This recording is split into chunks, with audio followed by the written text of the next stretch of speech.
Haleluya, puji Tuhan. Selamat malam, salam sejahtera buat semuanya. Apa kabar teman-teman? Kami berdoa supaya semua dalam keadaan baik-baik dan menikmati kasih Tuhan. Yang belum mengenal Tuhan, yang belum mengerti, memahami siapa Tuhan Yesus, kiranya lewat acara ini bisa membuka pemahaman teman-teman dan mengenal Tuhan yang baik, Tuhan yang benar, yang mengasihi hidupmu, bahkan yang mati bagi setiap dosa manusia. Jadi bukan hanya dosa orang-orang Kristen, tapi seluruh dosa manusia. Karena firman Tuhan berkata di dalam Yohanes 3 ayat 16, karena begitu besar kasih Allah akan dunia ini, sehingga ia mengaruniakan anaknya yang tunggal, supaya setiap orang yang percaya kepadanya tidak binasa. Ya, karena begitu besar kasih Allah akan dunia, untuk orang Yahudi, tidak hanya untuk orang satu komunitas, tapi seluruh dunia dikasihi Tuhan. Nah, Bapak Ibu, sebelum kita lanjut, saya perlu informasikan bahwa nomor telepon yang dulu pernah kami gunakan, yaitu 0853 sekian. Untuk saat ini sudah tidak kami gunakan. Ya, jadi nomor telepon 0853 sekian yang dulu pernah kami gunakan, untuk saat ini sudah tidak kami gunakan. Ya, jadi tolong untuk tidak menghubungi ke nomor itu. Jadi Bapak Ibu yang rindu untuk berkomunikasi, berdialog, atau mau konseling atau mau bersaksi, silakan hubungi nomor telepon yang ada di layar YouTube, ya, supaya apa yang Bapak Ibu rindukan bisa terwujud. Kalau ingin konseling atau minta didoakan, silakan hubungi nomor yang ada di layar YouTube. Nah, Bapak Ibu, pada kesempatan ini kita kembali akan menceritakan kasih Tuhan yang luar biasa. Nah, saya pada saat ini bersama dengan seorang narasumber yang luar biasa. Bagaimana dia mengalami kasih Tuhan. Dia seorang dari iman yang berbeda, karena tadinya dia tidak percaya kalau Tuhan Yesus itu adalah Tuhan. Dan beliau adalah orang yang tidak yakin kepada Alkitab, firman Tuhan. Nah, bagaimana beliau sampai percaya? Inilah yang akan kita tanyakan langsung, dan saya sedang on the spot, lagi berada di tempat narasumber.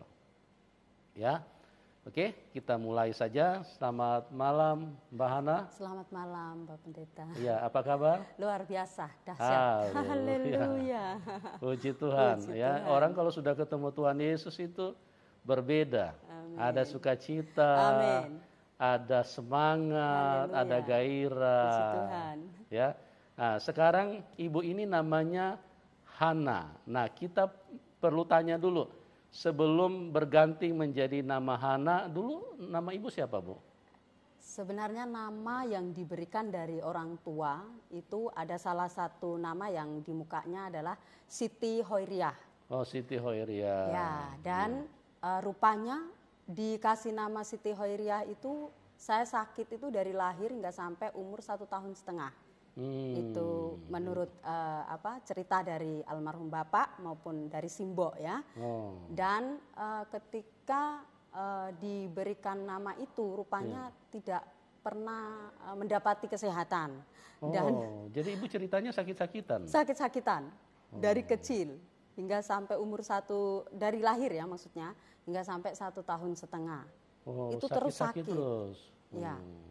Jadi teman-teman, kita sudah dengar sebelum berganti menjadi Hana, ibu ini namanya Siti Hoiriah, ya. Nah, kalau nama Siti Hoiriah kita semua sudah tahu bahwa ini bukan dari Kristen. Ya. Ini dari agama yang berbeda. Nah, kita akan dengarkan cerita yang menarik, yang luar biasa.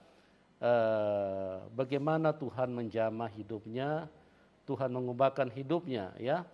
Nah, ini yang kita akan tanyakan langsung kepada beliau. Nah, Bu Hana, saya panggil nama yang sekarang aja ya. Siap. Ya, itu boleh diceritakan dulu waktu masih di iman yang lama nih, Ibu punya perjalanan iman itu seperti apa? Ibu belajar apa saja dulu? Baik. Jadi setelah, mungkin saya sambung dari nama Siti Khairiah dulu Bapak Ya, ya. silakan.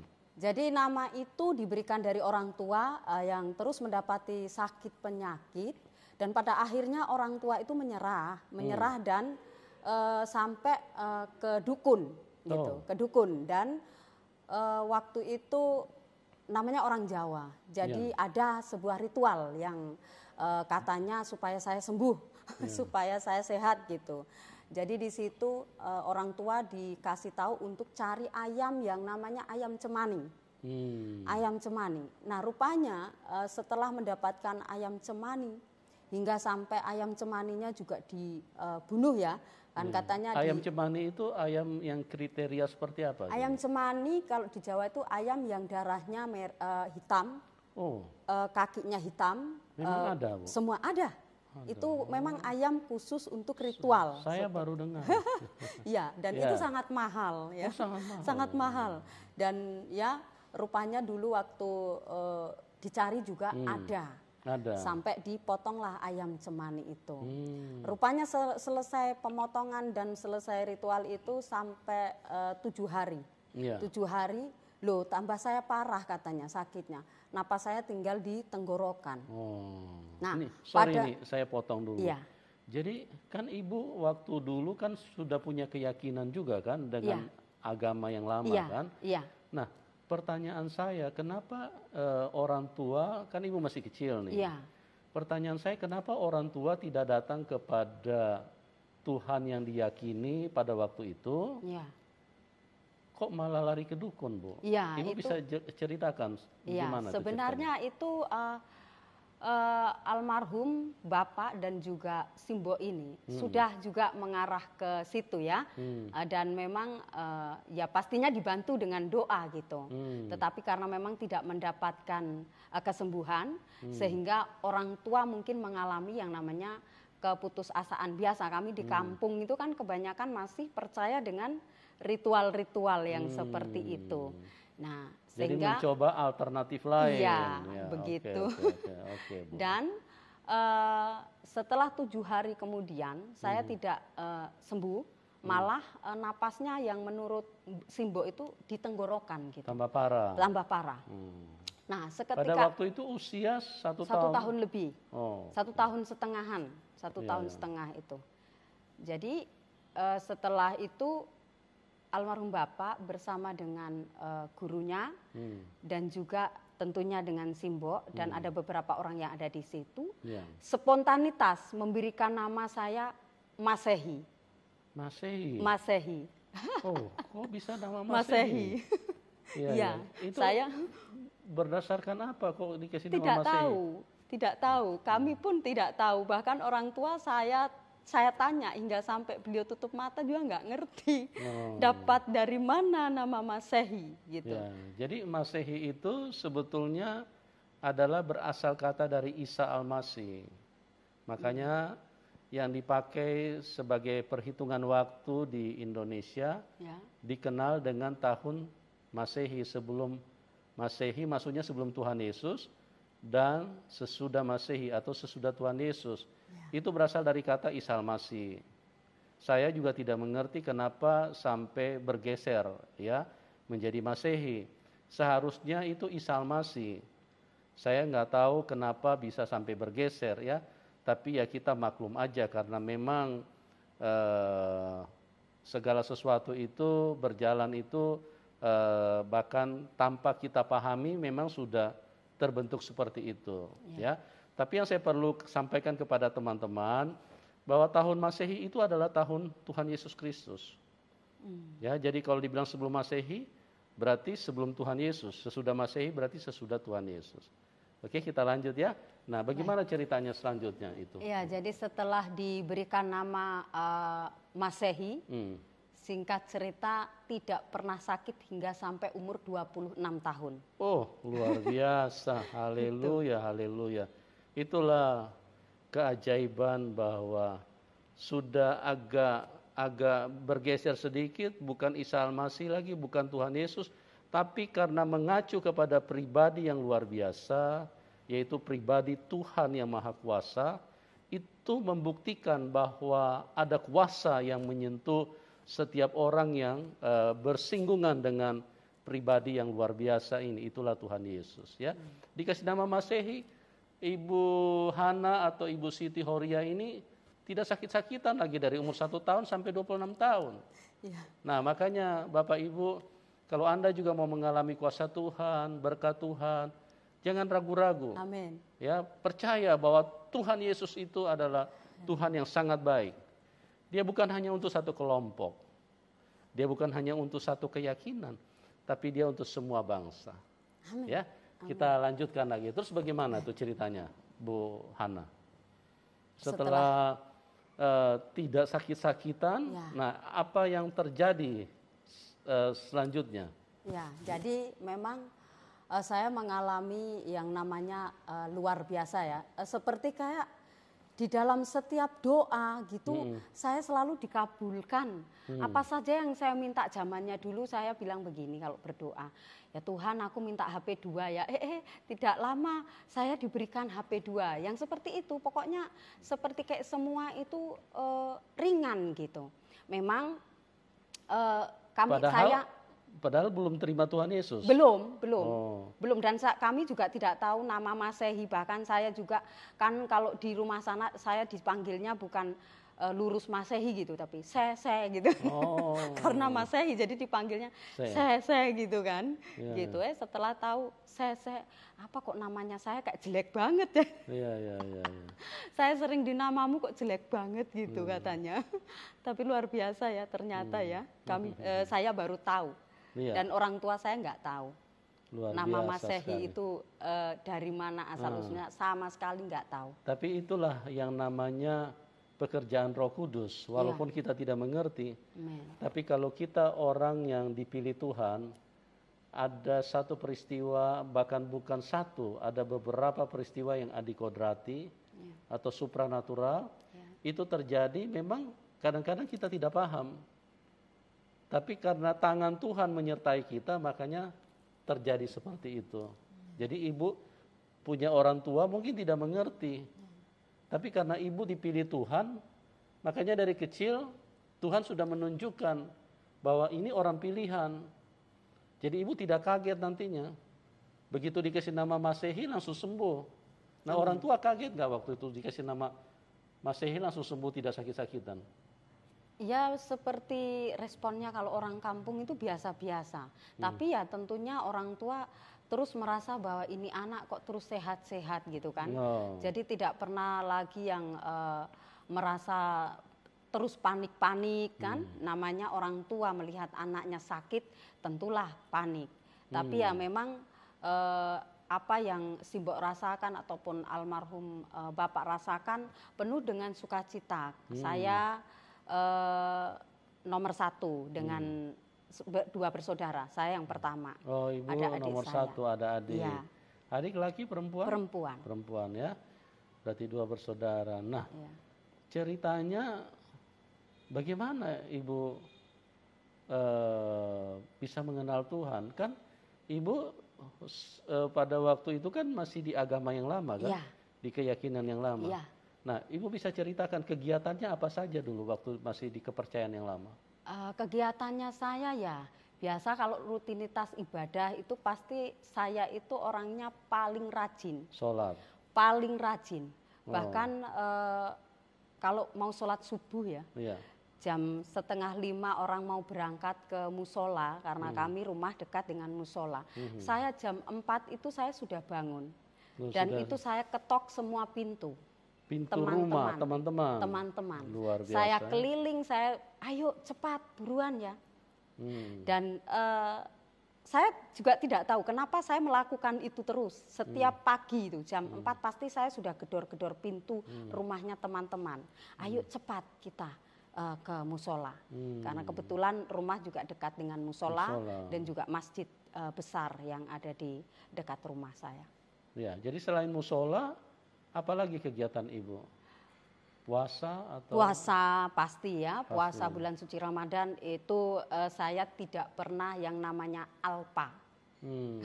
Kami tidak pernah yang namanya alpa. Bahkan orang tua sering mengajarkan harus selalu puasa Senin Kamis. Oh, Senin Kamis juga Senin dilakukan. Kamis. Selain Senin Kamis, dan juga almarhum Bapak itu selalu mengajarkan kami yang ada di rumah itu untuk puasa mutih. puasa mutih itu apa, Bu? Puasa mutih itu kita hanya makan nasi putih saja.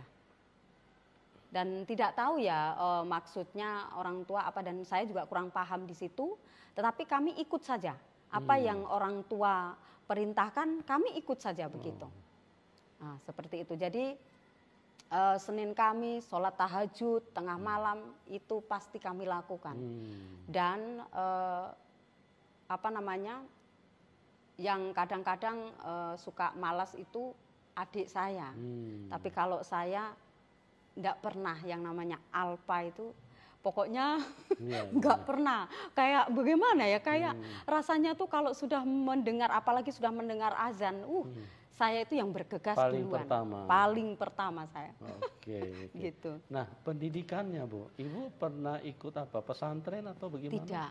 Kebetulan kalau pendidikan saya sekolah di madrasah. Madrasah ibtidaiyah, ya. Dan setelah itu saya lanjut ke sanawiyah. Sekolah yang berbasis agama ya? Iya, sanawiyah, dan itu apa namanya, di sanawiyah itu saya kelas 2, itu setara dengan SMP.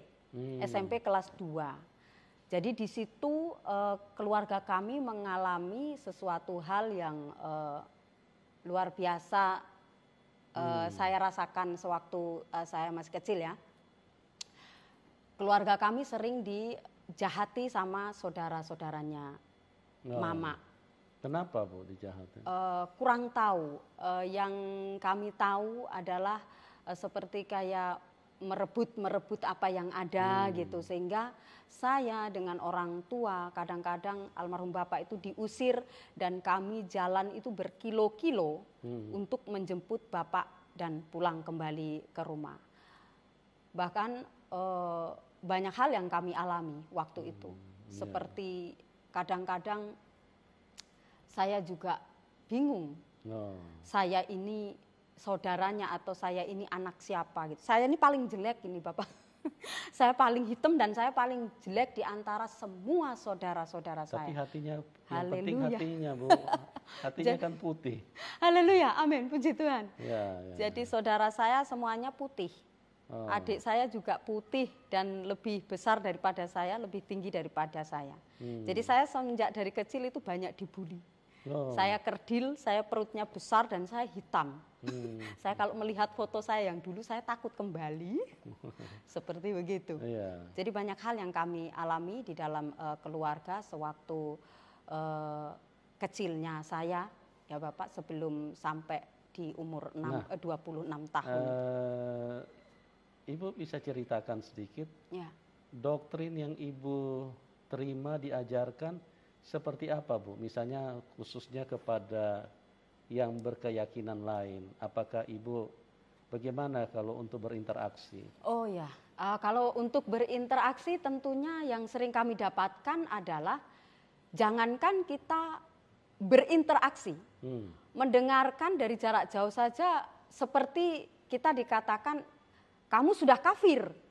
Gitu, itu yang sering saya dengar ya dulu. Gitu ya? Walaupun kami di desa, walaupun kami di kampung, tapi bahasa itu sudah sering kami dengar di masa-masa kecilnya saya.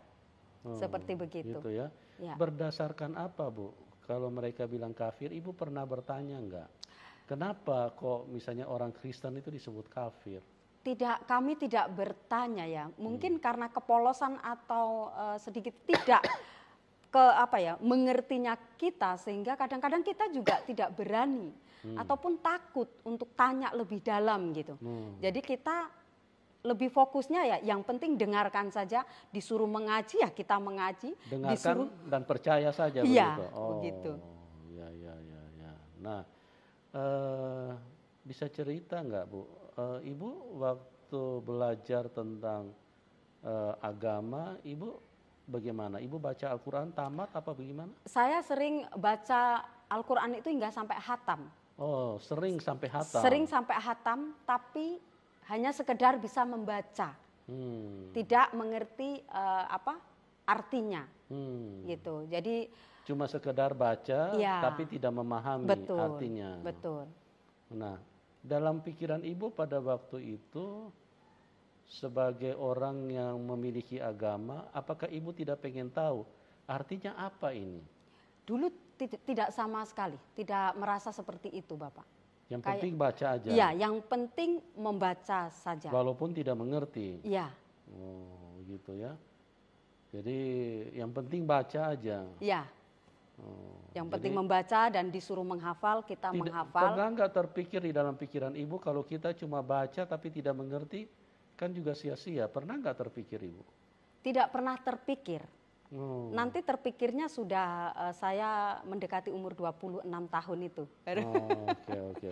Gitu. Jadi luar biasa teman-teman, ini Ibu Hana atau Ibu Siti Horia punya perjalanan iman luar biasa. Beliau adalah orang yang sangat taat untuk kegiatan agama, sholat, puasa, bahkan puasa muti, puasa Senin Kemis, ya, bahkan sholat-sholat yang di luar daripada sholat yang wajib, itu dikerjakan. Seperti sholat apa aja, Bu? Sholat duha, sholat tahajud, pokoknya kami nggak pernah ini. Kalau sholat duha itu kan, semisal kita terlambat sholat kan, kita baru sholat duha. Tapi kalau sholat tahajud, setiap malam jam 12 kami sholat. Oke. Luar biasa. Nah, sekarang Ibu bisa ceritakan kenapa Ibu sampai percaya Tuhan Yesus? Padahal Ibu seorang yang sangat rajin di dalam kegiatan agama. Ceritakan, Bu, supaya teman-teman bisa artinya mendapatkan juga pewahyuan, paling tidak mengerti bahwa Tuhan Yesus itu adalah benar-benar Tuhan yang nyata, yang menghampiri siapa saja. Tuhan Yesus itu tidak melihat apapun keyakinanmu, karena Dia sayang kepada semua manusia. Dan manusia itu adalah ciptaan Dia. Ya, jadi Dia tidak tanya agamamu apa. Kalau bukan agama Kristen, aku tidak mau tolong, aku tidak mau. Tuhan Yesus itu tidak seperti itu. Ya, tolong diceritakan, Bu, bagaimana sampai Ibu bisa percaya Tuhan Yesus? Oke, baik. Jadi umur saya sekitar 23, 24, 25, itu perjalanan saya sempat mengikuti salah satu ritual yang seperti bagaimana ya, kalau sekarang saya rasakan itu juga memang aneh sekali. Saya dibawa ke salah satu tempat untuk pendalaman. Itu di umur 23, 24. Pendalaman apa? Pendalaman agama. Oke. Jadi di situ kalau orang Jawa bilang itu digembleng. Iya. Orang Jawa bilang digembleng. Jadi saya dengan almarhum Bapak, dengan saudara saya juga dibawa ke sana. Dibawa ke sana, saya mendapati seperti hati ini kayak bagaimana ya, kayak tidak tenang. Ini betulkah? Ini orang kalau mau mati nanti dibuat kayak begini, karena yang saya lihat di sana itu ada semacam kayak ritual-ritual, memakai ada kain kafan dan lain sebagainya. Saya di situ kayak mulai ragu. Nah, dari keraguan-keraguan saya itu, saya memulai belajar kembali gitu. Mulai kepengen tahu di dalam Al-Quran. Tapi tidak sengotot yang mungkin seperti orang pada umumnya, karena dia mau tahu jadi dia ngotot harus tahu gitu. Saya kepengen tahu tapi tidak ngotot gitu. Jadi waktu yang saya dapati itu ada di ayat ini, surah Al-Imran, di ayat yang 45. Yang di situ dikatakan kok ini ada kata Isa, tapi kita terus menyebutnya Nabi Muhammad. Nah, itu mulai menjadi kayak ada apa ya? Pergolakan. Ya, seperti kayak saya ada keraguan tapi tidak bisa mengatakan ataupun tidak bisa mengutarakan. Bahkan dengan orang tua pun saya tidak bisa berbicara. Saya diam saja. Nah, hingga sampai singkat cerita, tahun 2003 saya datang ke Kupang. Tahun 2003 saya datang di Kupang, saya lewat salah satu gereja, yang gereja itu ada tulisannya, Gereja Injili Masehi di Timur. Sama dengan nama pada di waktu situ itu ya. Saya kaget, saya minta turun dari bemo. Kakak, turunkan saya mau lihat ini.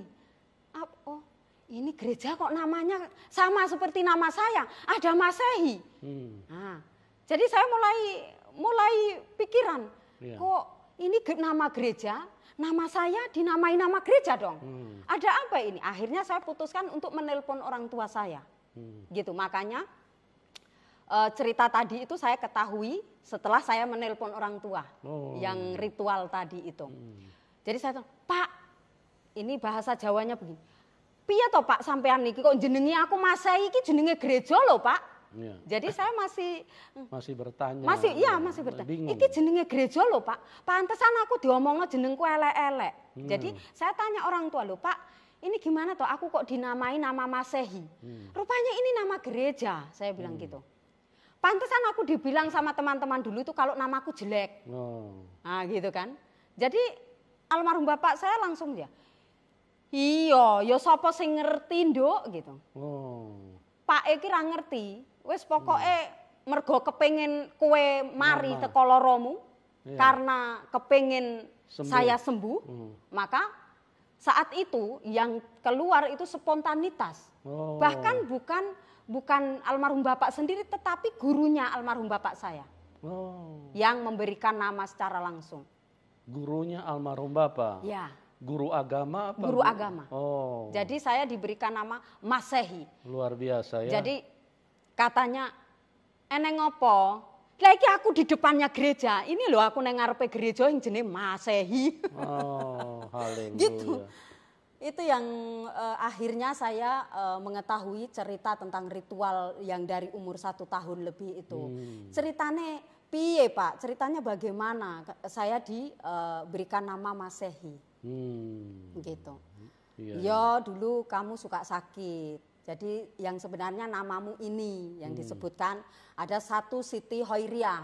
Dan sebenarnya masih ada satu Siti lagi, itu ada tertulis di rumah saya. Di dinding itu ada tertulis. Hingga sampai yang saya lupa yang nama kedua, tapi hingga sampai yang terakhir adalah Masehi. Luar biasa. Jadi teman-teman, kita lihat bagaimana kuasa Tuhan menghampiri atau mengubahkan Ibu Hana. Orang tuanya pun tidak mengerti kenapa dia kasih nama Masehi. Ya. Tapi memang itu nama yang sangat berkuasa untuk memberi pengertian kepada Ibu Hana, Ibu Siti Hoiriah ini, bahwa kalau kamu bersentuhan dengan Tuhan Yesus, ya sekalipun Masehi itu adalah penyebutan yang tidak tepat, karena di dalam istilah daripada orang Arab Isa Al-Masih, dan itu adalah satu pribadi yang dimaksudkan adalah Tuhan Yesus Kristus. Betapa hebat nama itu, ya. Kalau Anda punya masalah, Anda punya problem, Anda punya sakit, Anda tidak mengerti, panggil nama itu. Amen. Itu nama yang sangat berkuasa. Amen. Bukan hanya di bumi, di surga dan di bawah bumi. Karena dikatakan firman Tuhan, Kisah 4 ayat 12, di bawah kolong langit ini tidak ada nama lain. Amen. Ya, tidak ada nama lain yang olehnya manusia bisa diselamatkan kecuali di dalam nama Tuhan Yesus. Amen. Saya percaya kita semua yang menyaksikan acara ini, kita sedang tinggal di bawah kolong langit kan? Belum ada yang di atas langit. Ya, kalau Anda sudah tinggal di atas langit, Anda tidak perlu ayat ini. Tapi selama hidupmu masih tinggal di bawah kolong langit, dengarkan firman Tuhan. Amin. Ya, tidak ada nama lain di bawah kolong langit ini. Di bawah kolong langit ini tidak ada nama lain yang bisa menyelamatkan kecuali nama Tuhan Yesus Kristus. Itulah yang bersentuhan, yang orang tua daripada Ibu Hana tidak mengerti. Tapi karena dia kepengen anaknya sembuh, dia kasih nama Masehi. Amin. Ya, itu nama ajaib, nama yang memberikan mujizat bagi setiap orang. Ya, Oke, kita teruskan, Bu. Amin. Nah, terus Ibu setelah komplain sama orang tua bilang karena beliau kepengen anaknya sembuh. Sembuh, iya. Nah, terus bagaimana setelah Ibu dapat jawaban seperti itu, apa yang terjadi? Bagaimana sampai Ibu bisa percaya Tuhan Yesus? Saya tentunya jadi kepikiran ya. Ya. Kenapa orang tua ini menamai saya nama gereja? Sedangkan saya ini Muslim, gitu kan? Akhirnya saya melakukan puasa. Itu Senin Kamis saya puasa lagi. Saya di Kupang kan saya sendiri, Bapak. Jadi waktu itu saya juga diam-diam dan saya puasa sendiri-sendiri, nggak tanpa ada teman yang mungkin kalau nanti terlambat ya dibangunin. Saya sudah terbiasa sendiri juga. Dan waktu itu yang saya membuat bingung ketika saya puasa ini, saya kena gigit anjing. Saya kena gigit anjing. Ini ada bekasnya di betis saya. Ya. Dua-dua lagi yang digigit anjing kan. Ya, Ibu nggak siapnya karena anjing itu najis apa bagaimana, Bu? Iya, kan kalau kita jangankan ini digigit kan, menyentuh juga kan najis gitu kan hukumnya. Yang saya tahu ya, dulu saya soalnya sering dikatakan begitu, sering dikasih taunya begitu. Ya jangankan digigit, nyentuh saja kan najis hukumnya gitu kan. Ketika jam 3 sore sudah mendekati mau buka puasa jam 6 kan, saya digigit anjing. Saya mulai panik, waduh ini bagaimana ini? Kok saya digigit anjing? Saya pikir biasa-biasa saja. Rupanya jam 6 saya mulai panas dingin. Dan jam 12 malam saya dibawa ke UGD. Di rumah sakit umum sini. Sama teman. Dan di operasi kecil kan. Dari situ saya semakin penasaran lagi. Ini ada apa? Tiba-tiba saja perasaan itu timbul gitu. Ini ada apa kok saya tidak pernah selama ini dengan anjing itu biasanya kalau lihat saya malah dia tuh ini. Menjauh. Ini kok dari jauh sana tiba-tiba dia lari. Sampai yang punya sampai anjing saja itu kaget dan terheran-heran. Yang katanya, "Loh Mbak, kok bisa ya ini? Saya ini lagi puasa loh Tante. Kok saya digigit ini gimana, batal puasa saya?" Saya gitu. "Oh gitu ya, aduh maaf ya Mbak, ya nggak apa-apa." Ya seperti itu. Dan singkat ceritanya adalah saya memulai puasa lagi. Saya memulai puasa lagi kali kedua. Kali kedua itu pas tepat hari Kamis. Yang saya ingat hari Kamis. Di hari Kamis itu saya puasa, saya malamnya sholat tahajud. Dan pada saat saya sholat tahajud, saya wirid itu biasanya bunyinya hanya ratusan. Saya kalau wirid pegang tasbih itu, pasti hingga sampai ribuan saya bersila. Kalau tasbih ini kan ada hitungannya, ada 103 ya kalau nggak salah, lupa saya kan. Itu di setiap kali la ilaha illallah misalkan hitung lagi satu supaya kita nggak lupa. Jadi satu kali putaran kan 100 atau 103. Nah, kita biar lebih tahu sudah berapa kali kita berwirid tadi gitu. Nah, di akhir-akhir wirid saya yang saya sudah seperti kayak tidak sadar, antara setengah sadar dan tidak sadar, tetapi hati saya ini masih terus wirid gitu. Mata posisi terpejam, hati saya masih terus wirid. Saya sementara la ilaha illallah, la ilaha illallah, la ilaha illallah. Loh, kok semakin berat yang ada di saya ini, terutama di bagian kaki sebelah kanan. Itu seperti ada beban itu yang beratnya itu nggak bisa dibayangin. Sangat berat sekali, bahkan saya tidak bisa bergerak. La ilaha illallah, saya terus wirid. Dan ketika saya merasa, loh kok ini saya makin berat, saya tidak bisa bangun. Padahal niat saya mau bangun dan saya mau buka mata, tapi saya nggak bisa buka mata saya. Dan ketika saya tidak bisa bergerak lagi, saya mulai membaca semua surat yang saya bisa. Semua. Dan itu pun tidak membuat ringan, tapi malah lebih berat lagi. Dan ketika saya merasakan lebih berat lagi, seperti kayak saya sudah menyerah dan saya sudah pasrah.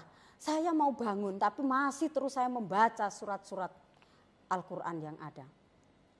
Di situ seperti ada yang saya rasakan ini tidak bisa saya ungkapkan, tapi saya mengerti suara itu yang katanya itu sebut apa saya nggak ngerti, tapi spontanitas itu Tuhan Yesus tolong saya. Itu yang terucap. Lagi wiritan. Iya. Jadi sementara wirid saya pegang tasbih, saya mengatakan Tuhan Yesus tolong saya. Itu biasa. Yang terucap. Dan saat itu saya tidak bisa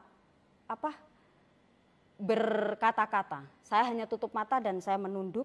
Karena kalau saya buka begini lagi kok semakin ini dari sini sampai sini itu terangnya tembus.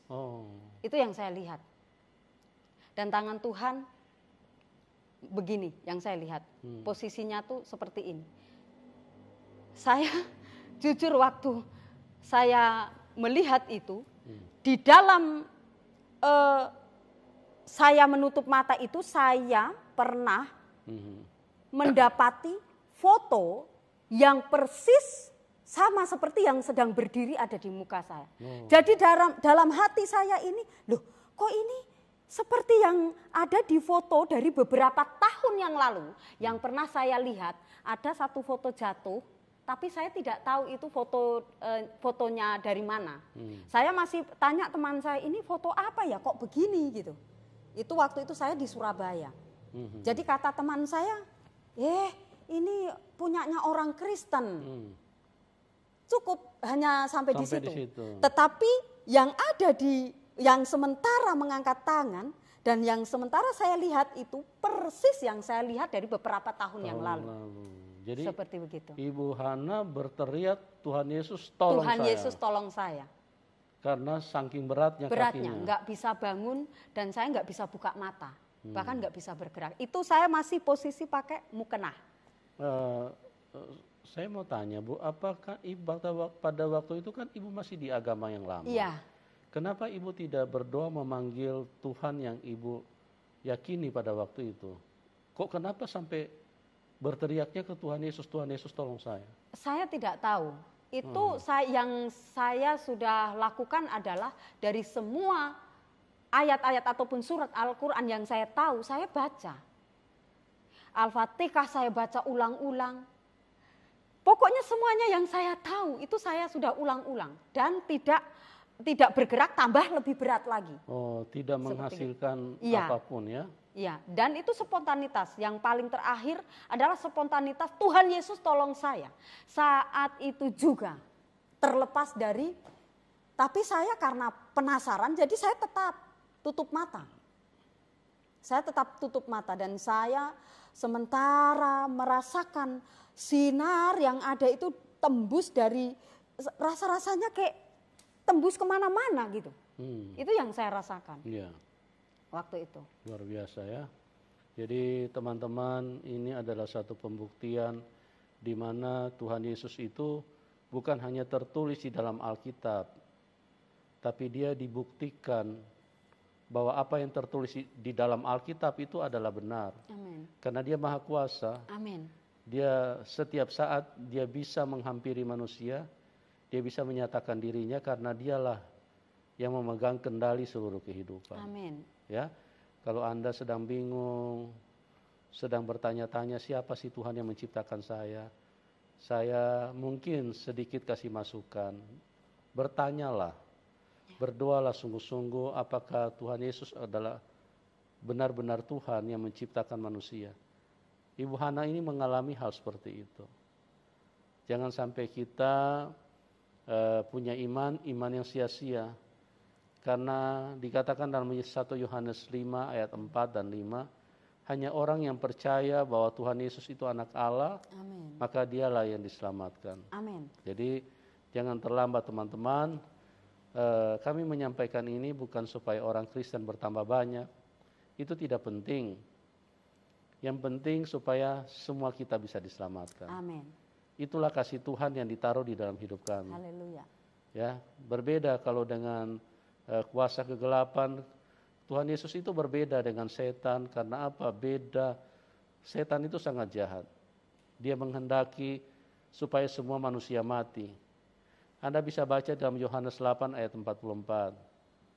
Iblis adalah pembunuh manusia sejak semula. Ya.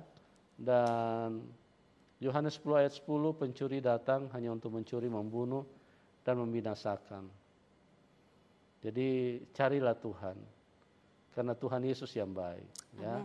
Supaya Anda benar-benar bisa diselamatkan. Bukan supaya KTP orang Kristen bertambah banyak, bukan. Itu tidak ada pentingnya, bahkan cuma merepotkan orang saja karena banyak kerjaan rubah-rubah KTP. Yang paling penting kita diselamatkan, teman. Amin. Ya, carilah Tuhan. Berdoa dengan sungguh-sungguh, jangan sampai terlambat karena hanya Tuhan Yesus yang bisa menyelamatkan hidup. Amin. Oke, kita lanjut lagi ya. Nah, Ibu, setelah Ibu berteriak, Tuhan Yesus tolong saya, bebannya lepas, sakitnya hilang. Ya. Nah, terus selanjutnya bagaimana? Ibu kaget gak waktu Ibu berteriak, Tuhan Yesus tolong saya? Kaget, saya juga kaget. Saya kaget, kok bagaimana ini? Saya bingung kan, sudah tidak, bagaimana ya rasanya? Kayak, loh ini bagaimana saya? Saya sementara masih pakai mukena, saya sementara pegang tasbih. Dan tasbih itu satu-satunya tasbih yang dulu diberikan sama tetangga kami yang dibawa dari Mekah. Yang dibawa dari Mekah. Jadi almarhum bapak bilang, "Dok, ini gawon ya, nek sholat-sholat nganggo wiridan." Begitu. Jadi sekaget-kagetnya saya mulai setelah itu yang saya rasakan adalah plong semua, begitu Bapak. Kayak tidak ada beban gitu. Saya merasakan itu kayak lepas, kayak ada salah satu yang bagaimana ya, seperti ada yang terbawa gitu. Dan saya merasakan tubuh saya pun ringan. Ringan saat itu. Jadi saya langsung bangun, saya buka mukena saya simpan tasbih saya simpan Al-Quran saya biasa-biasa saja. Tetapi setelah biasa-biasa saja itu, besoknya mulai saya cari tahu gitu kan. Saya cari tahu dan saya tanya kembali. Pak, iki aku gek bengi kuwi tahajud kok sing muncul iki kok eneng gambar-gambare jarene kuwi Tuhane wong Kristen. Itu yang saya katakan sama orang tua. Lu mosok? Iya. Itu sampai aku gak iso melihat. Itu kalau bahasa Indonesianya saya kasih tahu almarhum bapak saya bahwa saya melihat Tuhannya orang Kristen. Akhirnya bapak saya, ya wes ora apa-apa, tetep ngaji wae, ojo lali maca Al-Qur'an terus yo. Gitu. Ya, iya saya masih tetap lakukan dan saya terus lakukan. Tidak pernah terlambat, tidak pernah absen. Sholat maghrib, azan maghrib, sholat isya, sholat. Tidak pernah terlambat. Masih tetap seperti begitu. Iya, luar biasa ya. Keseriusan, kesungguhan dan apa yang dilakukan oleh Ibu Hana ini menjadi satu inspirasi bagaimana kita seharusnya dengan Tuhan. Amin. Ya, karena banyak orang fokus kepada hal-hal jasmani, mereka cuma cari apa yang bisa menjadi satu komoditas yang bisa dijual. Ya. Nah ini yang terjadi dengan kehidupan Bu Hana. Ya. Nah, oke, Bu. Setelah itu, terus Ibu masih menjalankan kegiatan ini? Saya masih tetap menjalankan. Tapi Ibu heran nggak kenapa Ibu memanggil Tuhan Yesus? Heran, saya heran. Nah, terus Ibu ini nggak kok saya langsung sembuh sakit saya di Iya. kaki? Seperti begitu, saya rasakan seperti itu. Tapi saya masih melakukan puasa, masih juga saya masih sholat. Nah, setelah beberapa minggu kemudian saya mengalami satu penyakit yang tidak biasa dan saya tidak pernah seperti itu selama sakit-sakit yang mungkin lain yang saya pernah mungkin kalau masuk angin dan lain sebagainya itu kan biasa saja. Tapi saya mendapati satu penyakit yang luar biasa yang membuat saya juga terkaget-kaget. Penyakit apa itu, Bu? Saya pernah pendarahan itu bersih totalnya itu selama 1 bulan. Dan pendarahan saya itu berbeda dengan pendarahan orang lain pada umumnya.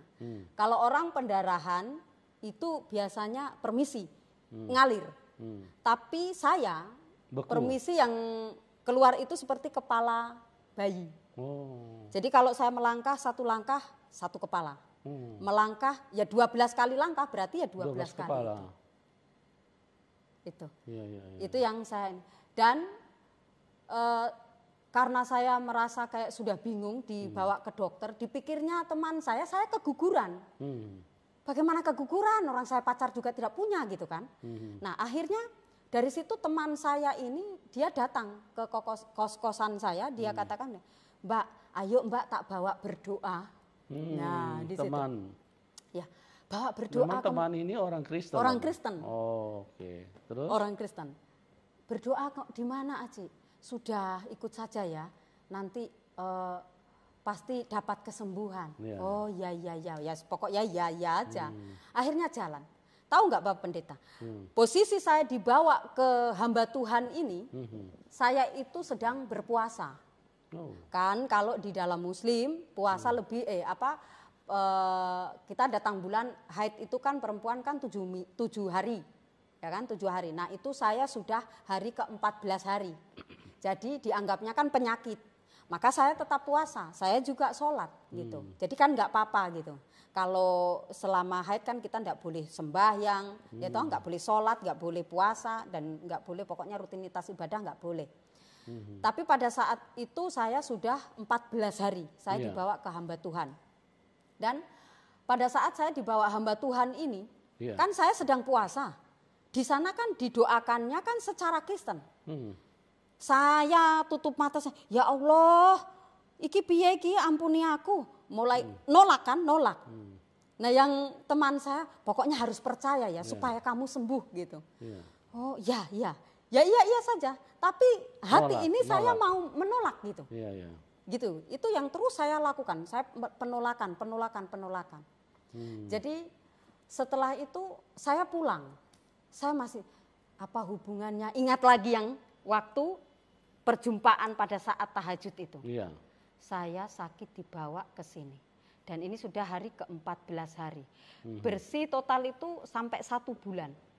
Dan puji Tuhan, terakhir saya ke salah satu hamba Tuhan. Waktu itu didoakan dan dia bilang, Mbak nanti bawa periksa ke dokter ini ya. Nanti Mbak akan pasti itu langsung bersih. Nanti minta dokter ini bilang saja resep yang seperti karena beliau pernah mengalami dulu teman-temannya ada yang seperti saya begitu. Oh begitu. Iya Bu, saya ke sana. Dan saya ke sana puji Tuhan, selesai 1 bulan itu saya bersih dan sembuh total. Oh, luar biasa. Ya. Jadi itulah bukti bahwa nama Tuhan Yesus itu nama yang berkuasa. Bu Siti Hoiria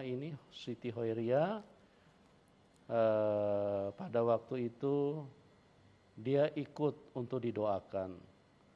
Dan nama dari Tuhan Yesus itu nama yang berkuasa. Beliau disembuhkan yang tadinya pendarahan selama 1 bulan, kuasa Tuhan hadir, dia diubahkan. Amin. Ya. Amin. Nah, terus bagaimana kelanjutannya Bu? Setelah Ibu sembuh, terus apa yang terjadi? Apa Ibu sudah langsung percaya Tuhan? Belum ya? Juga itu. Karena itu kan dari tahun 2004, saya sakitnya itu 2004. Jadi 2003 yang datang di Kupang, terus mengalami yang seperti itu hingga sampai 2004. Dan di 2004 itu mulai saya mencari tahu. Jadi saya mencari tahu, tapi saya masih terus sholat. Saya terus sholat dan saya masih terus mengaji. Gitu. Nah, salah satu teman dari saya, biasanya kalau di toko, dia selalu memegang Alkitab kecil sekali. Baca. Dibaca, kok saya dengar, tadi kakak baca apa ya gitu. Saya baca ini loh Mbak, kenapa? Pengen tahu ya gitu katanya. Pengen tahu. Iya saya pengen tahu. Karena yang saya dengar ini seperti yang sedang saya cari, tapi saya tidak bisa mengucapkan gitu. Ya. Yang saya dengar waktu itu teman membaca di Yohanes 14 ayat 6. Akulah jalan ini kebenaran dan hidup. Iya, ini teman yang membaca dan itu kami ada di toko, salah satu toko kosmetik. Saya duduk di bawah dan teman saya duduk di kursi. Saya ketika mendengar, loh tadi baca apa ya Kak? Boleh nggak saya tahu? Boleh. Mbak mau pengen tahu ya? Enggak, saya hanya mau dengar, coba baca ulang lagi. Nah, kenapa saya tanya lagi? Karena saya pernah menanyakan sesuatu yang ada di dalam Al-Quran. Saya pernah baca salah satunya di ayat Al-Imran itu, di 45 itu. Iki opo artine yo? Ini di sini ada Nabi Isa yang katanya terkemuka. Iya, tapi kok kita terus menyembahnya nama Muhammad gitu, melalui Nabi Muhammad gitu. Di situ kan hanya sekedar kayak melintas-melintas terus di pikiran. Pokoknya tidak terlalu serius yang bagaimana, tapi dia terus mengganggu gitu. Iya. Nah, dan seketika itu seperti kayak connect gitu, seperti kayak terkonek. Oh, mungkin ini sebenarnya yang saya ini cari, tapi baru saya dengar. Mulai dari situ baru saya mau membuka Alkitab. Oh, luar biasa ya. Gitu. Dari situ saya mau membuka Alkitab dan puji Tuhan, ternyata teman-teman saya yang ada di kos-kosan itu rupanya mereka ini Kristen semua. Tapi saya tidak tahu gitu. Karena saya tidak pernah bergaul dengan mereka. Kenapa? Karena saya itu ngocok kartu, tukang meramal. Saya suka main kartu tarot. Jadi saya sukanya begitu. Jadi saya tidak suka bergaul dengan orang banyak. Saya lebih suka kalau ada orang datang, Mbak, tolong dong Mbak dilihatin gitu. Oh ya mari sini. Oh bangga sekali. Bangga sekali gitu kan. Ketika ini, wah ini begini. Pasti kamu nanti begini. Oh iya ya. Iya. Pulang sampai di rumah dia menangis dan dia datang kembali. Kenapa ini betul Mbak? Kata, hehe saya cuma ngocok kartu loh ya. Jangan kamu percaya. Kenapa kamu percaya? Dan itu rutinitas selama di Kupang. Saya terus pakai itu. Selama di Kupang. Tapi kalau semasa kecil ya saya hanya ikuti rutinitas ibadah seperti apa yang diperintahkan orang tua, pasti kami ikuti. Iya. Seperti begitu. Baik. Jadi kita melangkah ke bagian selanjutnya. Iya. Nah, berarti Ibu setelah kejadian itu sudah terima Tuhan Yesus, sudah percaya? Belum. Belum ya? Belum. Nah, kapan itu terimanya? Jadi singkat ceritanya saya berpetualang itu hingga sampai di tahun 2006. Tahun 2006 saya menyerahkan diri. Dan ketika saya mau dibaptis, jadi saya dibaptis di gereja Mawar Saron ya, dengan kemarin Bapak Pendeta Tommy Hanas. Di situ Bapak Pendeta kaget melihat akte kelahiran saya. Loh, Mbak, kok namanya Masehi? Ya Om, nama saya asli Masehi. Itu yang tertera di akte kelahiran, Masehi. Oh ya sudah, kalau begitu namanya sudah bagus. Oh jangan, tambah supaya Mboe sama Pak E tahu aku jadi orang Kristen, namanya ditambah. Jadi nama tambah siapa? Hana. Nah itu pun nama itu spontanitas. Saya tidak meniru ataupun saya tidak mencari tahu. Jadi nama itu juga spontanitas pada saat keluar, ya? Saya mau dicelup. Iya. Luar biasa ya teman-teman.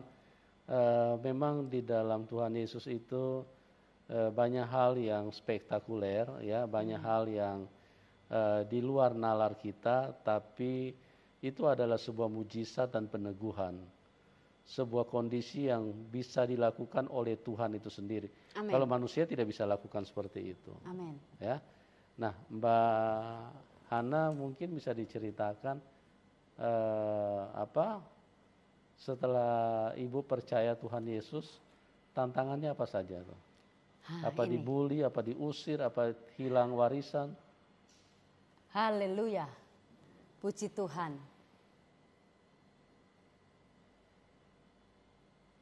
Ini yang sebenarnya agak sulit kadang saya mau menceritakan gitu. Iya. Setelah saya menerima Tuhan Yesus, Iya. rupanya tidak seperti dulu teman-teman ataupun saudara-saudara yang mengatakan begini, kamu jadi orang Kristen itu pasti kamu disogok. Kamu jadi orang Kristen itu pasti kamu dikasih begini begitu. Dulu kan saya sering mendengarkan hal-hal yang seperti itu juga.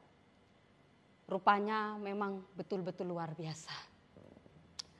Bagaimana saya diproses di dalam Tuhan Yesus. Saya mengalami tahun 2006 saya dibaptis, Pak. Dan tahun 2008 saya harus merasakan sesuatu yang luar biasa gitu. Saya kenal seseorang yang ada di sini dan beliau yang menjadi suami saya saat ini. Tahun 2008 saya menikah, diberkati di gereja saya, di gereja Bukit Hermon waktu itu. Yang membuat saya sedih, orang tua saya tidak bisa hadir. Semua saudara saya, orang tua saya tidak ada yang hadir. Karena memang dengan keterbatasan dalam keuangan. Jadi orang tua setelah mengetahui saya berpindah keyakinan, tentunya tadinya saya menelpon dulu. Saya telepon, saya katakan, Bapak saya izin ya, saya minta restu. Saya siap untuk dibaptis dan saya percaya Tuhan Yesus jadi juru selamat saya. Amen. Bagaimana Bapak perasaannya? Puji Tuhan, Bapak almarhum Bapak mengatakan, iku imanmu nduk, ojo mbok gawe dolenan. Itu yang dikatakan, itu imanmu, jangan dipakai permainan. Itu yang dikatakan sama almarhum Pak E. Nah, rupanya beliau waktu mengatakan seperti itu, semua keluarga maupun semua teman-teman mengaji saya ataupun teman-teman yang biasanya ada rutinitas yasinan dan lain sebagainya, itu sementara mendoakan saya semua selama 40 hari. Jadi seperti terpengaruh, almarhum bapak saya ini terpengaruh dari teman-temannya ya, untuk supaya membawa saya pulang kembali. Gitu. Tetapi itu tidak terjadi. Karena saya katakan, saya bilang begini, saya sudah mengerti dan saya sudah paham bahwa jelas-jelas yang saya baca, walaupun saya baru membaca 1-2 ayat di sini, tetapi saya berpatokan bahwa firman yang ada di dalam Yohanes 14 ayat yang ke-6, itu yang sebenarnya saya cari, tetapi saya baru menemukan, sehingga apapun yang hari ini merintangi saya, tetap saya maju. Dan tentunya Bapak, saya bukan hanya mengalami dibenci keluarga saya tidak dikasih muka sama keluarga saya. Bahkan yang lebih menyedihkan waktu itu, sebelum hari ini saya seperti begini, saya itu mengalami bulian, caci makian itu dari saudara seiman sendiri. Iya. Dari orang Kristen sendiri malah. Besar sekali di situ yang saya rasakan. Bagaimana kok saya dibuat begini gitu ya. Iya. Hingga sampai akhirnya itu saya mengalami 3 kali saya mau bunuh diri. Oh. Dan saya tidak tahu ya, setiap kali melakukan seperti itu, seperti ada kuasa Tuhan itu yang cepat-cepat menangkap dan menyelamatkan saya. Luar Itu biasa, yang ya. saya rasakan, Bapak. Iya. Terus saya dihadapkan, saya dengan suami saya menikah, kami tidak ditemani, jadi kami menikah diberkati di gereja, itu tahun 2008 ya. Saya dibaptis tahun 2006. Jadi ada sebagian orang yang mengatakan bahwa saya mengikuti suami. Tidak. Saya murni dibaptisnya tahun 2006 dan saya menikah di gereja tahun 2008. Ya, kebanyakan memang orang kalau tidak mengerti mereka akan mengeluarkan pernyataan-pernyataan yang sebetulnya menunjukkan bahwa mereka orang bodoh sehingga mengurusi hal-hal yang tidak penting. Yang intinya kan ibu sudah diselamatkan Tuhan. Amin. Ya.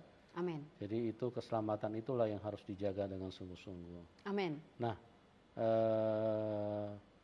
bagian terakhir Ibu, kira-kira setelah ikut Tuhan Yesus itu pernah mengalami mujizat apa, Bu?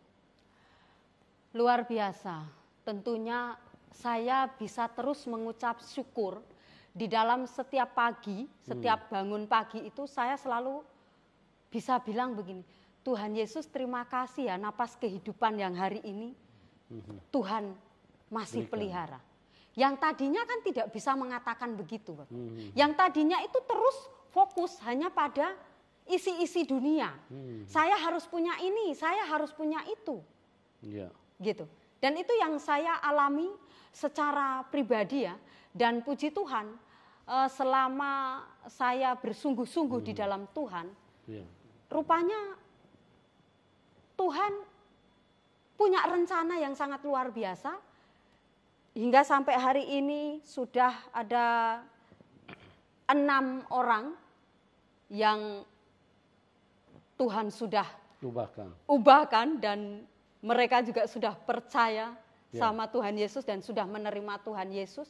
Haleluya. Sudah semua dibaptis. Itu saya tidak pernah menyangka karena mujizat yang Tuhan buat di dalam diri saya ini seperti yang saya rasakan itu biasa-biasa saja. Rupanya mereka sangat diberkati ketika mereka itu mendengarkan saya puji penyembahan. Jadi dari saya puji-pujian. Jadi hingga sampai saat ini saya melakukan puji-pujian biasanya di dalam media TikTok ya yang saya gunakan hingga sampai hari ini.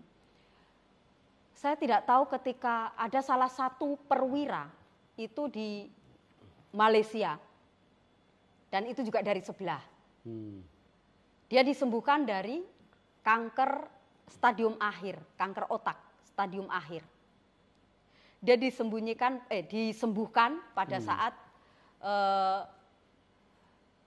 saya melihat sesuatu di dalam satu room.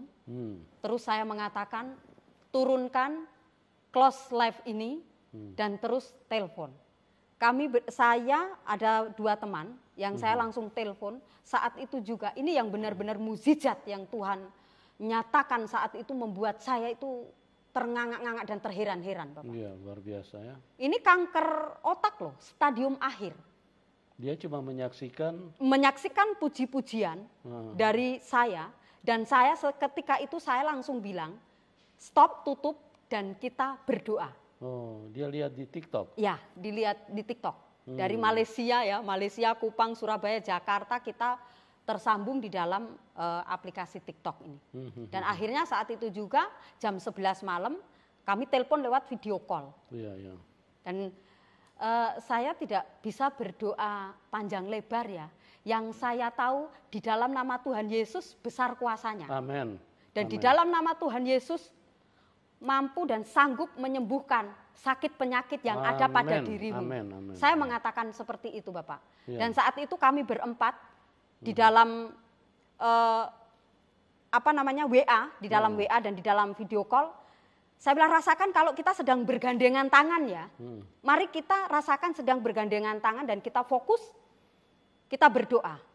Minta Tuhan menyembuhkan. Kita hanya bisa minta, tetapi semuanya Tuhan yang memberikan. Amen. Dan saat itu juga, itu sudah ada 2 bokor, permisi dia muntah darah Bapak. 2 bokor, 2 ember ya, yang sudah disediakan. Dia posisi di rumah sakit ini. Jadi setiap kali ada muntahan itu ada 3 rak, itu handuk putih bersih. Jadi setiap kali muntah kan supaya diperiksa sama dokternya gitu. Jadi setiap kali muntah disimpan supaya nanti besoknya itu dokter periksa. Iya. Jadi pada saat kita berdoa, saya bilang Tuhan, kalau Tuhan mampu dan sanggup menyembuhkan orang yang pendarahan dari beberapa tahun yang lalu, 12 tahun. pendarahan hingga sampai 18 tahun. Ini yang baru 2 minggu, sakit yang seperti ini yang dideteksi dari dokter katanya kanker otak stadium akhir. Tidak ada yang mustahil bagi Engkau Tuhan. Kami bersimpuh di bawah kaki salib-Mu saat ini. Dan kami mau matraikan di dalam firman-Mu yang hidup. Sembuhkan dia. Dalam nama Tuhan Yesus kamu sudah disembuhkan. Katakan amin. Amin. Saat itu juga yang keluar itu warna putih Bapak. Dan gumpalan warna putih itu 3. Itu ada videonya. Ada videonya dan ada fotonya. Teman-teman mendokumentasi ya. Jadi waktu muntah terakhir itu yang dia cium, dia seperti bau bangkai mayat. Singkat cerita besok paginya dibawa ke rumah sakit karena dia sudah tidak sabar. Saya terus saat itu tuh terus berjaga-jaga. Kan jam 11 hingga sampai jam 12. Saya hanya menunggu sebenarnya di dalam komunikasi kita, di dalam telepon. Saya hanya mau menunggu apalagi yang mau terjadi. Tetapi saya sudah percaya bahwa dia sudah disembuhkan. Amen. Gitu. Dan pada saat itu juga dia terus bercerita. Rupanya selesai jam 1 malam kita tutup telepon. Dia masih berlanjut dengan teman saya masih sharing. Apa yang kamu rasakan? Sudah tak ada apa-apa lagi katanya. Tidak ada apa-apa lagi yang dia rasakan. Amen. Dan dia sudah sembuh total. Besok paginya singkat ceritanya dibawalah itu yang ada gumpal-gumpalan ke dokter. Dan dokter ketika memeriksa itu dia kaget. Wow, ini seperti mukjizat dan akhirnya dia batal operasi di luar negeri. Semua karena Tuhan Yesus yang sudah mengoperasi daripada kanker otaknya itu. Haleluya, luar biasa. Seperti begitu. Itu yang membuat saya semakin semangat untuk saat ini ya dengan teman-teman sepelayanan. Mari kita terus hidup di dalam roh dan kebenaran. Haleluya. Jadi teman-teman dimanapun Anda berada, Ibu Siti Hoiria atau sekarang yang sudah berganti nama menjadi Ibu Hana Masehi, ini adalah orang yang menjadi saksi hidup. Amin. Karena dia mengalami sendiri kuasa Tuhan Yesus. Amin. Ya. Jadi mungkin ada yang sedang ragu, saya mau beritahu, berdoalah. Amin. Tanya siapa Tuhan yang sebenarnya, Amin. siapa yang Tuhan menciptakan dirimu, dan siapa Tuhan yang siap menolong hidupmu. Haleluya. Menyembuhkan, memulihkan, dan siapa Tuhan yang bisa bawa Anda ke surga. Amin. Karena Alkitab sudah menjelaskan dengan pasti di dalam Yohanes 14 ayat 6. Amin. Akulah jalan kebenaran dan hidup, tidak ada seorang pun yang datang kepada Bapa kecuali melalui aku. Amin.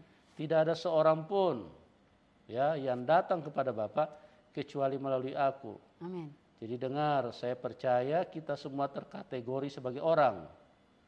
Jadi tidak ada seorang pun yang dapat datang kepada Bapa kecuali melalui Tuhan Yesus. Amin. Ya? Haleluya. Jadi jangan terlambat teman-teman. Tuhan Yesus mengasihi Anda, kami juga mengasihi Anda. Amin. Dan kami rindu supaya kita semua bisa berjumpa di surga nanti. Haleluya. Ya. Dan teman-teman, ini Ibu Hana ini kalau mau bersaksi bisa sampai ya 3 hari pun belum selesai nih.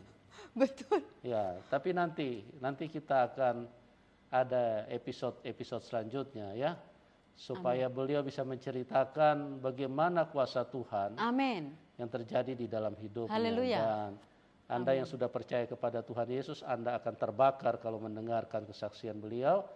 Dan yang belum percaya Tuhan Yesus, saya berdoa Roh Kudus menyentuh hidupmu. Amin. Dan memulihkan hidupmu. Ya. Amin. Terima kasih Ibu Hana buat kesaksian yang luar biasa. Terima kasih. Karena Pastor. kita ini dibatasi waktu, jadi nanti kita akan ada episode selanjutnya ya. Baik. Ya. Baik. Bu Hana tidak segan-segan untuk mau memberkati Anda, nanti ada kesaksian berikutnya ya. Amin. Amin. Dan beliau tidak tidak berkeberatan supaya apa yang telah dibuat Tuhan Yesus itu bisa sampai kepada Anda. Amin. Haleluya. Ya, saya berdoa siapapun Anda, kasih Tuhan menyentuh hidup. Amin. Oke teman-teman, demikian kesaksian Bu Hana untuk saat ini. Nanti kita akan berjumpa di program selanjutnya. Tuhan Yesus memberkati kita semua. Amin. Dan salam kemenangan. Salam Amin. kemenangan. Haleluya. Haleluya. Dengan nafsu dan kecapi, mari kita